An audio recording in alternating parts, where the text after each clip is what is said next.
بسم اللہ الرحمن الرحیم۔ شیخ الاسلام حضرت علامہ ظفر احمد عثمانی رحمۃ اللہ علیہ فرماتے ہیں کہ میں اس زمانے میں حج کے بعد مدینہ منورہ گیا۔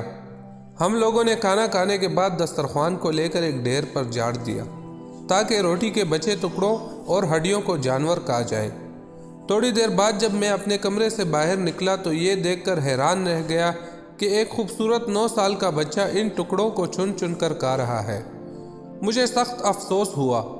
بچے کو ساتھ لے کر قیام گاہ میں آیا اور اسے پیٹ بھر کر کھانا کھلایا، کیونکہ میں ایسی ہستی کے شہر میں تھا جو غریبوں کا والی اور غلاموں کا مولا تھا۔ میرے اس برتاؤ کو دیکھ کر بچہ بے حد متاثر ہوا۔ میں نے چلتے وقت اس سے کہا کہ بیٹے تمہارے والد کیا کرتے ہیں؟ اس نے کہا میں یتیم ہوں۔ میں نے کہا بیٹے میرے ساتھ ہندوستان چلو گے؟ وہاں میں تم کو اچھے اچھے کھانے کھلاؤں گا، عمدہ عمدہ کپڑے پہناؤں گا، اپنے مدرسے میں تعلیم دوں گا۔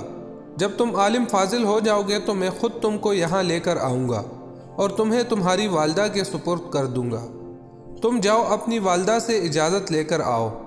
لڑکا بہت خوش ہوا اور اچھلتا کودتا اپنی والدہ کے پاس واپس گیا۔ وہ بیچاری بیوہ دوسرے بچوں کے اخراجات سے پہلے ہی پریشان تھی۔ اس نے فوراً اجازت دے دی۔ بچہ فوراً آیا اور مولانا کو بتایا کہ میں آپ کے ساتھ جاؤں گا، میری ماں نے اجازت دے دی ہے۔ پھر پوچھنے لگا آپ کے شہر میں چنے ملتے ہیں؟ مولانا عثمانی رحمۃ اللہ علیہ نے بتایا یہ ساری چیزیں وافر مقدار میں تمہیں ملیں گی۔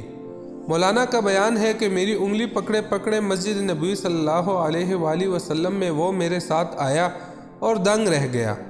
سرکار دو عالم صلی اللہ علیہ وآلہ وسلم کے روضہ مبارک کو دیکھا اور مسجد کے دروازے کو، اور پوچھا کہ بابا یہ دروازہ اور روضہ بھی وہاں ملے گا؟ میں نے اس سے کہا کہ بیٹا اگر یہ وہاں مل جاتا تو میں یہاں کیوں آتا؟ لڑکے کے چہرے کا رنگ بدل گیا۔ میری انگلی چھوڑ دی۔